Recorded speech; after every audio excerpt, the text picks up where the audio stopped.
Bonding and molecular structure. हम लोगों ने basic concepts regarding chemical bond काफी स्टडी कर लिए हैं, Lewis Kossel approach, Lewis structures वगैरह, each and everything, covalent bond formation, ionic bond formation, ठीक है, characteristics of covalent bond and ionic bond etcetera etcetera. हम लोग बेटा कर रहे हैं पोलैरिटी ऑफ बॉन्ड्स टॉपिक कर रहे हैं। पोलैरिटी ऑफ बॉन्ड्स में हम लोगों ने जो लास्ट टॉपिक आप लोगों का हम लोगों ने यहाँ पे स्टडी किया था, that was ionic character of a covalent bond. ये हम लोगों ने स्टडी किया था, आयनिक character of a covalent bond, जो लास्ट लेक्चर में हम लोगों ने डिस्कस किया था।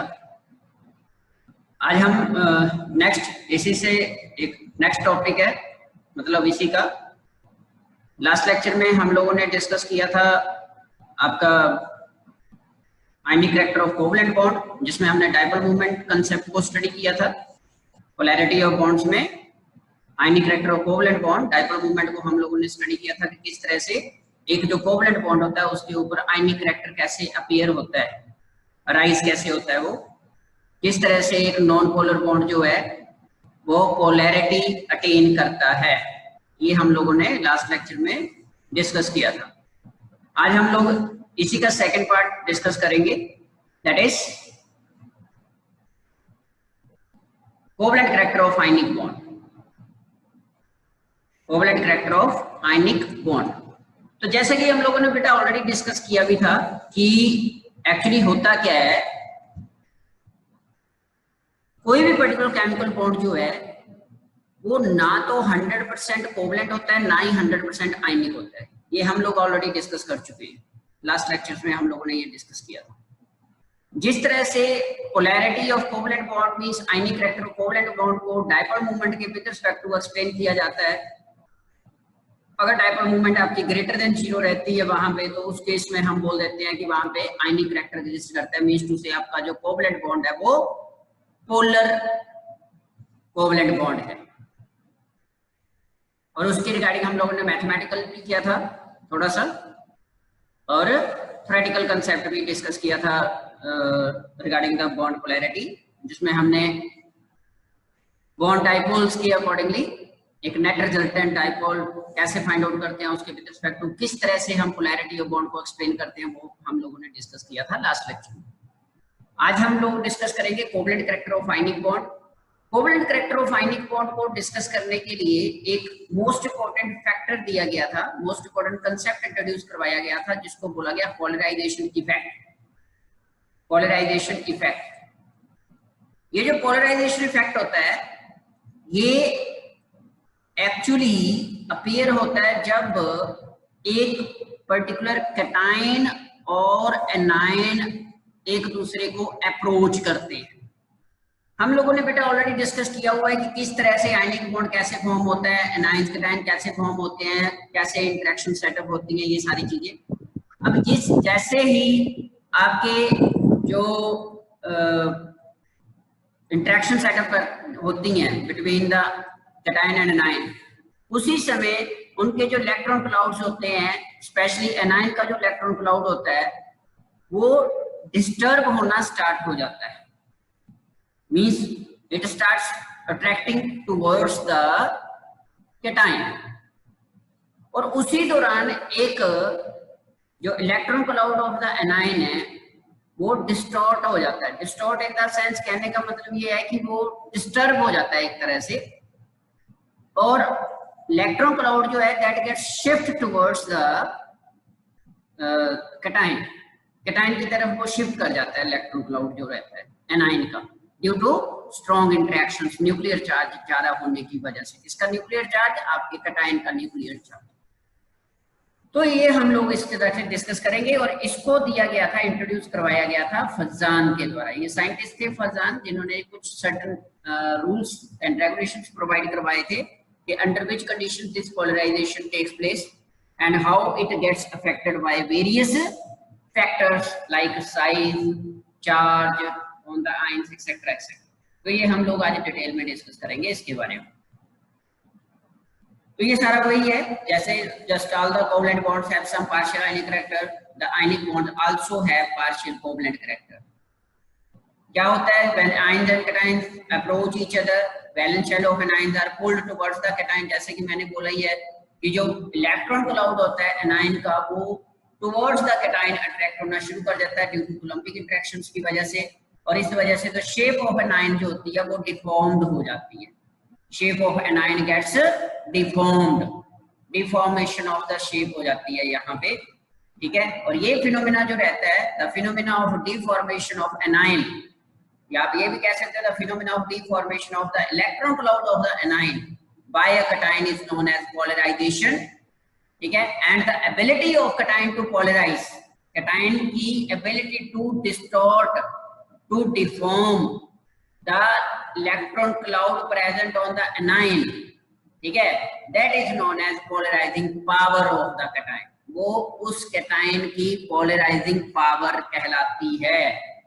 और एनाइन की ability to get attract towards the cation, ठीक है जी, जिसकी वजह से एनाइन का इलेक्ट्रॉन क्लाउड कैटायन की तरफ अट्रैक्ट हो रहा है, डिफॉर्मेशन हो रही है, उसकी भी एक कैपेबिलिटी होगी, उसको बोला जाता है पोलराइजेबिलिटी, पोलराइजेबिलिटी।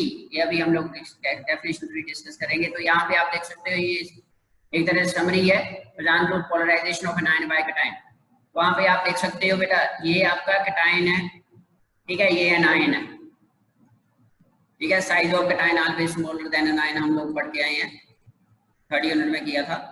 अब जैसे ये इंटरेक्ट होना स्टार्ट हो गए, यहाँ पे आप देख सकते हो क्या हो रहा है, ये देखिए यहाँ पे ये इलेक्ट्रॉन क्लाउड जो था ये डिस्क शेप में है, ठीक है जी, मतलब uniformly distributed around the nucleus. लेकिन जैसे ही वो कैटायन के इन्फ्लुएंस में आया, जैसे ही कैटायन ने उसको अपनी तरह अट्रैक्ट किया, यहाँ पे क्या हो गया, डीफॉर्मेशन ऑफ इलेक्ट्रॉन क्लाउड हो गया, ये डीफॉर्म हो गया, वहां पे उसकी शेप स्ट्रक्चर वगैरह जो है, ओरिएंटेशन वगैरह सारी की सारी क्या होगी, डिस्टर्ब हो गई। अब न्यूक्लियस थोड़ा नहीं अट्रैक्ट होना, अट्रैक्ट किसने होना है, अट्रैक्ट तो इलेक्ट्रॉन क्लाउड होगा, न्यूक्लियस वहीं पे रहेगा अपनी पोजीशन के ऊपर ही, ठीक है। इलेक्ट्रॉन्स जो कैटायन का nuclear charge, effective nuclear charge, उसने एनाइन के इलेक्ट्रॉन क्लाउड को अपनी तरफ अट्रैक्ट करना है। ये एक चूहे बिल्ली वाला खेल होता है, चूहे बिल्ली वाला खेल, ठीक है जी। जैसे आप लोगों ने पता नहीं खेला होगा, जैसे हम वाटर लेते हैं ना, एक वाटर बोतल की जो ट्रांसपेरेंट वाटर बोतल होती है, अगर उसको हम पानी से पूरा फिल करते हैं ऊपर तक, अगर उसको अब स्लाइटली उसकी पोजीशन को हम पैरेलल लाते हैं ग्राउंड के साथ विद रिस्पेक्ट टू, मतलब हॉरिजॉन्टली पकड़ते हैं उसको, तो वहां पे आप देख सकते हो कि वहां पे 2-3 ड्रॉपलेट्स प्रोड्यूस हो जाती हैं, ड्रॉप सी बोतल के अंदर, एक छोटी ड्रॉप होती है, एक बड़ी ड्रॉप हो जाती है। तो जब आप बोतल को ऊपर नीचे हिलाते हो हॉरिजॉन्टली, थोड़ा सा स्लाइटली टिल्टिंग करते हो, टिल्टिंग ऑफ बोतल करते हो, तो जो छोटे वाला गैप होता है, बड़े वाला गैप, जो बड़े वाला बबल होता है वो छोटे की तरफ अट्रैक्ट होना शुरू हो जाता है, और एक टाइम आता है कि वो छोटे को कैप्चर कर लेता है, छोटे वाले बबल को कैप्चर कर लेता है। ये आप आज घर पे कर सकते हो, इसको करके देखना, ट्रांसपेरेंट बोतल लेकर। ये पोलराइजेशन इफेक्ट को अंडरस्टैंड करने का सिंपलेस्ट लॉजिकल आप कह सकते हो एक ट्रिक है कि किस तरह से हम पोलराइजेशन को अंडरस्टैंड कर सकते हैं। तो वाटर बॉटल लेनी है, उसको पूरा ऊपर तक भर लेना है, पानी से बंद कर देना है, और हॉरिजॉन्टली उसको पकड़ना है और धीरे धीरे टिल्ट करना है। टिल्ट जानते हो, tilt means both the ends को ऊपर नीचे करना। तो वहां पे आप बबल्स देखोगे, एक बड़ा बबल होगा, एक छोटे से बबल्स बनने स्टार्ट हो जाएंगे। तो बड़ा बबल आपका क्या हो गया, आपकी कैट हो गई, और छोटे बबल्स आपके हो गए चूहे, रैट, ठीक है। जब आप उनको टिल्टिंग करोगे तो बड़े वाला बबल छोटे बबल के पीछे भागेगा, समझ रहे हो, और जैसे पीछे भागेगा उसको कैप्चर करने की कोशिश करेगा।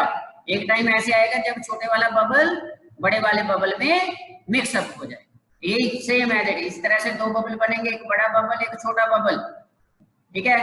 छोटे वाला बबल बड़े बबल को अपने तरफ अट्रैक्ट करेगा, इस तरह से ऐसे ही शेप बनेगी वहां पे, सेम एज इट इज ऐसे शेप की फॉर्म होगी, और अल्टीमेटली वो इस तरह से पूरे का पूरा ये ऐसे बन जाएगा, सारा एक ही बन जाएगा बाद में, सारे का सारा, समझ रहे हो। ये आप करके देखना, बड़ा इंटरेस्टिंग है, बड़ा मजा आता है इसको करने में, बहुत अच्छा है। ये टाइम पास भी अच्छा हो जाता है, जब कोई बोर हो रहा हो ना तो वो इससे हो जाता है, ठीक हो जाता है, इंटरेस्टिंग है, बड़ा मजा आता है खेलने में।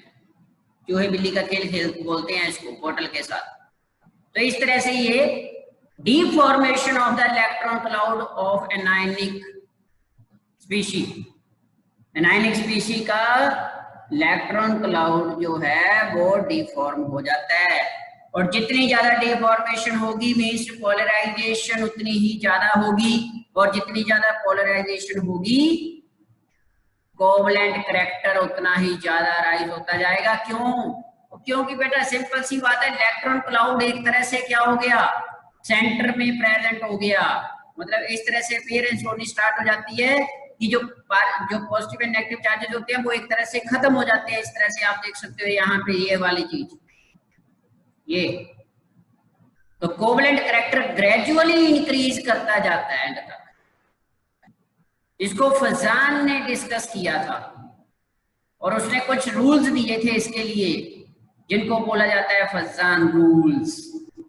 इस तरह से हम इसको डिफाइन करते हैं। यहाँ पे और अच्छी तरह से देख सकते हो।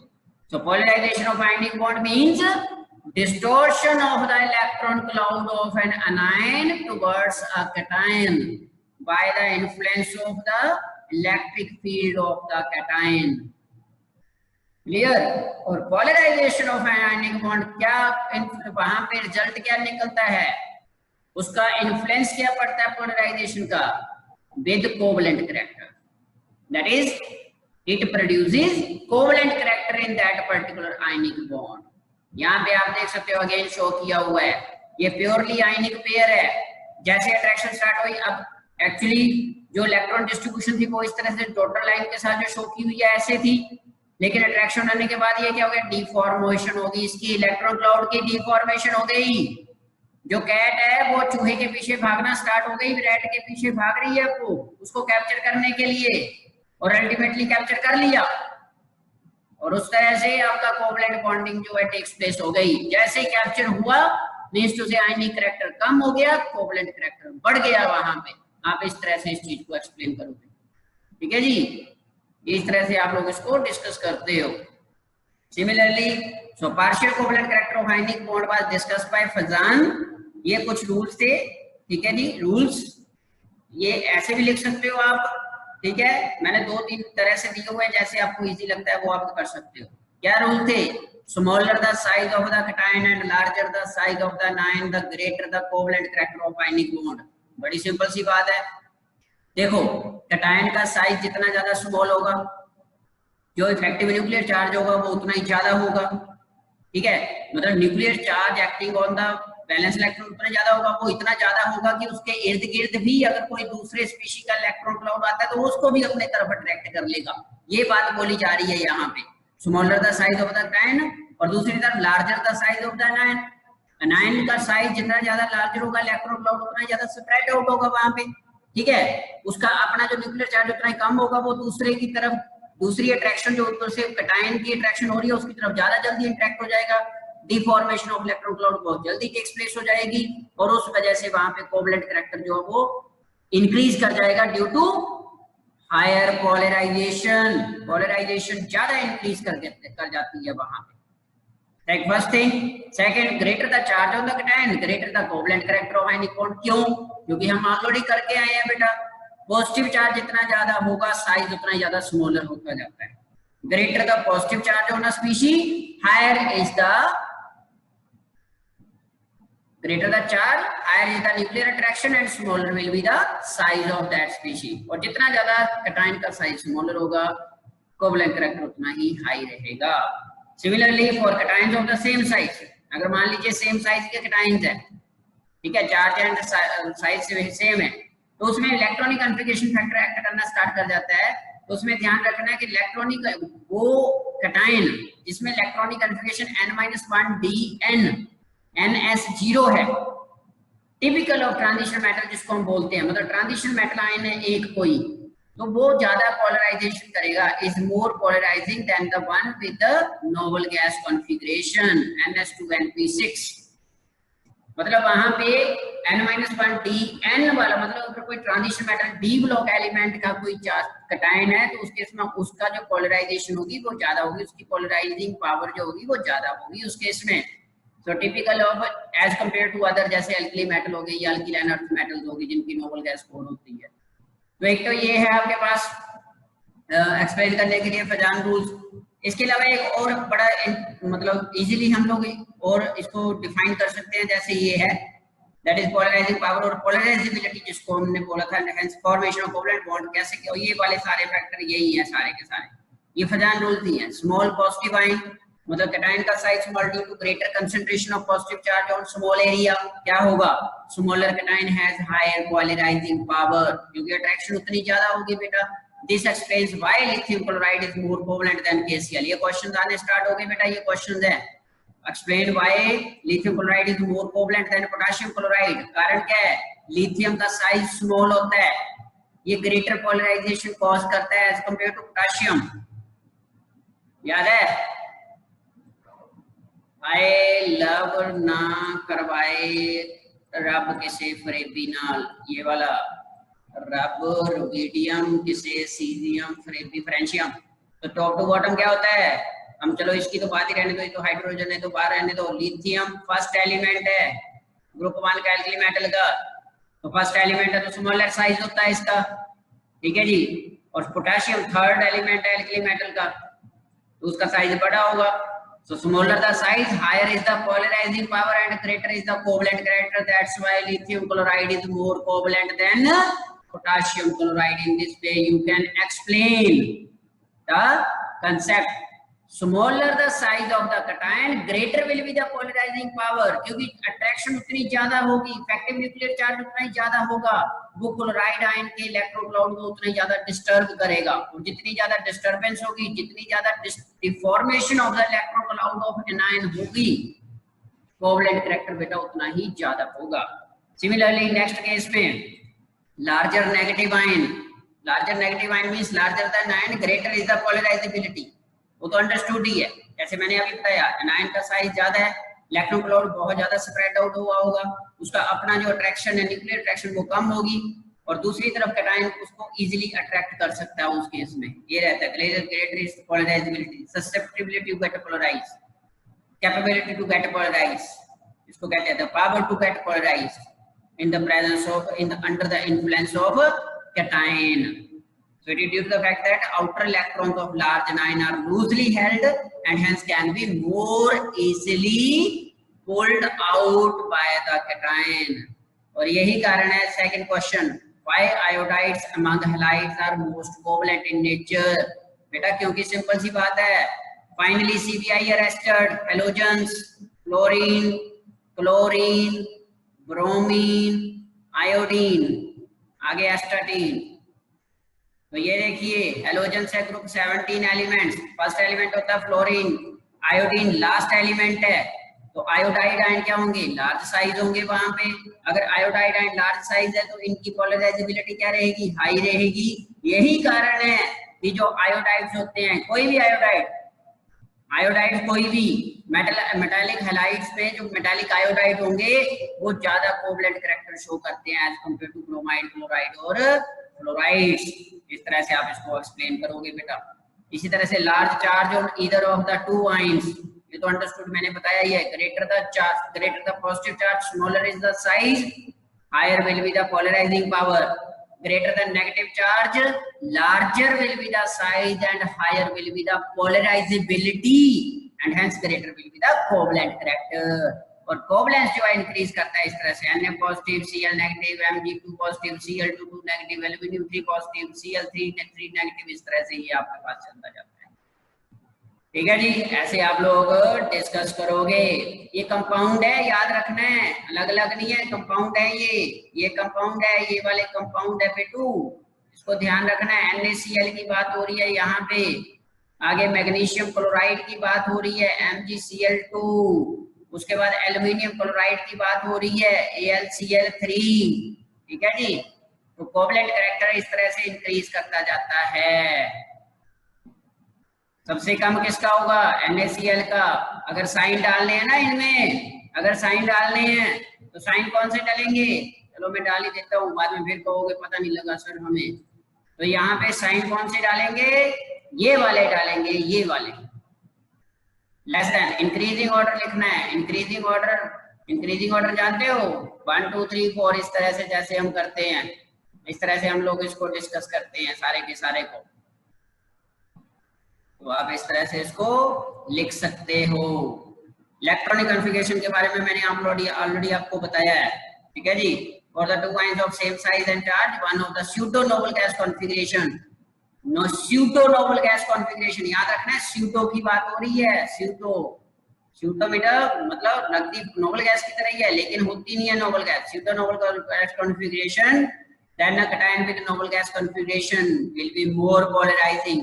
मतलब कहने का मतलब यह है कि ट्रांजिशन मेटल कॉन्फ़िगरेशन जिसकी बनती है उसकी पोलराइजिंग पावर ज्यादा रहती है as compare to noble gas configuration वाला जो cation होगा उसके methyl spectrum.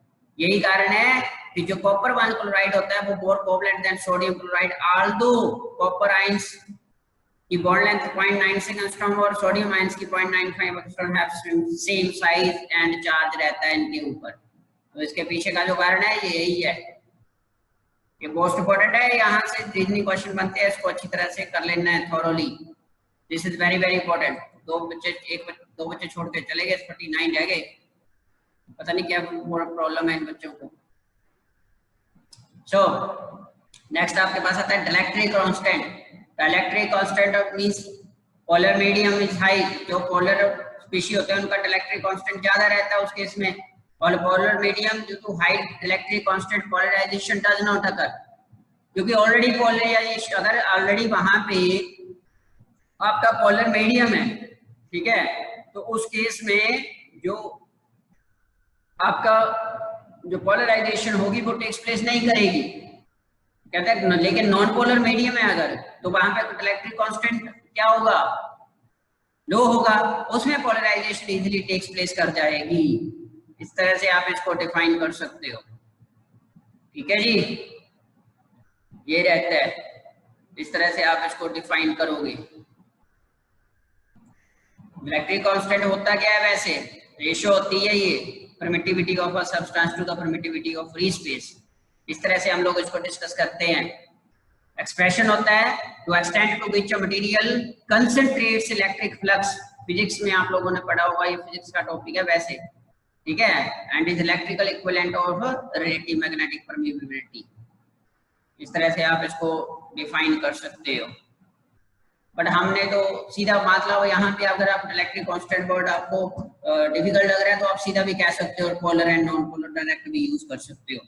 In polar mediums, अगर आपके पास मीडियम पोलर है तो बेटा उस केस में पोलराइजेशन नहीं होगी, अगर मीडियम नॉन पोलर है तो उसमें पोलराइजेशन ज्यादा होगी। तो कहने का मतलब non polar medium the covalent character of a compound increases. Non polar medium जैसे जैसे नॉन पोलर मीडियम बढ़ेगा कोवलेंट कैरेक्टर जो है वो इंक्रीज करता जाएगा, ऐसे आप एक्सप्लेन करोगे, ठीक है जी। Now next is cation polarises the anion pulling the electronic charge towards itself, ठीक है। ये ओवरऑल एक तरह से towards itself and thereby increasing the electronic charge between the two. जो इलेक्ट्रॉनिक चार्ज है वो कहां पे आ जाता है, इन बिटवीन टू आ जाता है। And this is precisely what happens in a covalent bond, that is build up of electron charge density between the nuclei। Electron charge density कहां पे आ जाती है, centre of the two nuclei आ जाती है। मतलब एक कंडीशन इस तरह से राइज हो जाती है जैसे वहां पे कंप्लीट ट्रांसफर ऑफ इलेक्ट्रॉन्स ना होकर जस्ट म्यूचुअल शेयरिंग हो रही हो, इस तरह से अपीयरेंस हो जाती है आफ्टर दिस पोलराइजेशन, ठीक है जी। इस तरह से आप इसको एक्सप्लेन कर सकते हो बेटा। This is the case. Similarly power of an ion to distort the other ion is called polarization power, and the tendency of the ion जो ion रहता है to get polarized by the other ion is known as polarizability। ये definition है polarization और that is polarizing power and polarizability की, इसको आपने अच्छी तरह से लर्न कर लेना है। तो याद रखना है greater the polarizing power of or polarizability of an ion greater will be its tendency to form covalent bond। This is very very important, ठीक है। बाकी ये जनरल ट्रेंड दिया हुआ है पोलराइजिंग पावर का, जैसे लिथियम स्मॉलेस्ट साइज होता है तो उनकी पोलराइजिंग पावर ज्यादा रहेगी। सीजियम का, एल्कली मेटल के केस की बात हो रही है, सीजियम का साइज बड़ा होता है तो उसकी पोलराइजिंग पावर कम रहेगी।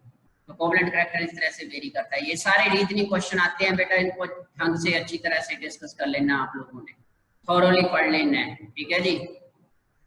इसके बाद साइज ऑफ द नाइन, ये वही है सारी चीजें।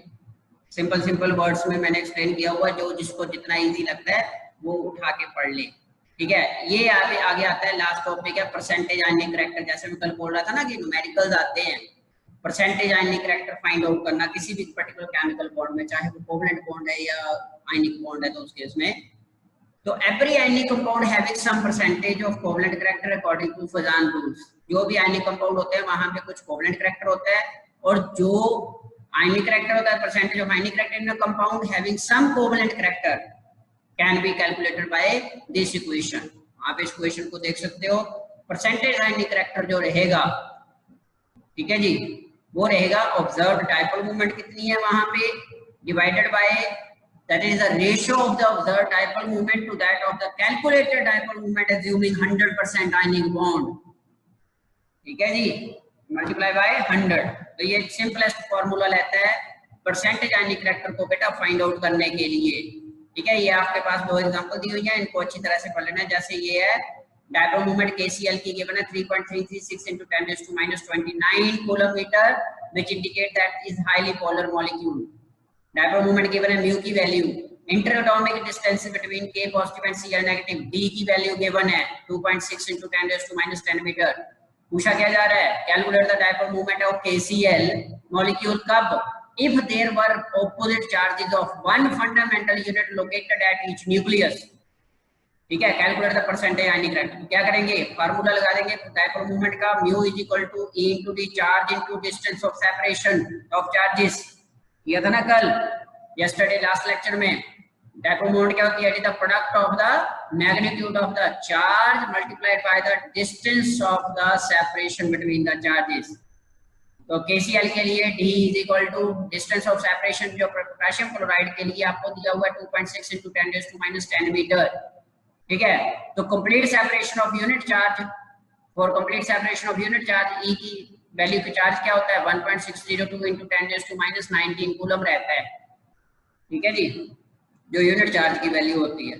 तो म्यू वैल्यू पुट कर दीजिए यहाँ पे, म्यू आपके पास आ गया KCl के लिए डायपोल मोमेंट जो कैलकुलेटेड है 3.336, जो observe dipole moment to 10⁻29 coulomb metre. लेकिन जो कैलकुलेट करके आई वो कितनी आई, 4.1652 into 10⁻29 कूलम मीटर। तो यहाँ से परसेंटेज आयनिक करैक्टर अब आ जाएगा। जो ऑब्जर्व्ड है, ऑब्जर्व्ड कितनी है, ऑब्जर्व्ड है आपके पास ये वाली जो गिवन है आपकी 3.336 into 10⁻29, और अज्यूमिंग 100% आयनिक करैक्टर जो हम लोगों ने फाइंड आउट किया है that is 4.165 into 10⁻29 multiply by percentage find out करनी है, मल्टीप्लाई बाय 100 कर देंगे तो 80.909% आपका क्या रहेगा, ये परसेंटेज आयनिक करैक्टर है इस केस में, KCl की केस में। Same as it is second example है, इसमें बॉन्ड गिवन है, बॉन्ड लेंथ गिवन है 0.83 angstrom and 1.82 debye as its observed dipole moment. आपको कंपाउंड नहीं दिया, सिर्फ कंपाउंड की कैरेक्टरिस्टिक प्रॉपर्टी दी है। तो इसी तरह से बेटा पहले तो कंसीडर कर लीजिए कि 100% आयनिक है, तो वो आपके पास आ गया यहाँ पे 4.8 into 10⁻⁻10, ठीक है जी, multiply by 0.83 into 10⁻⁻8 electrostatic units. इस तरह से आप कैलकुलेट कर लोगे 100% आयनिक के लिए, ठीक है। तो मल्टीप्लाई करके आपके पास ये बन गया 4.8 into 0.83 into 10⁻⁻18 इलेक्ट्रोस्टैटिक यूनिट। तो ये आपके पास 3.984 dy बन गया, और percentage ionic character 1.82 divided by आपके पास 3.984 ये रहता है। इस तरह से आप इसको एक्सप्लेन करते हैं। So this is the case, ऐसे आप एक्सप्लेन करोगे,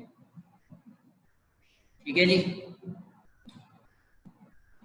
इन this way you can explain the concept. तो 43% के आसपास रहता है इसमें परसेंटेज आयनिक। सो ये है आपके पास बेटा, इसको आप लोगों ने अच्छी तरह से एक बार दोबारा से पूरे टॉपिक को रिवाइज कर लेना है।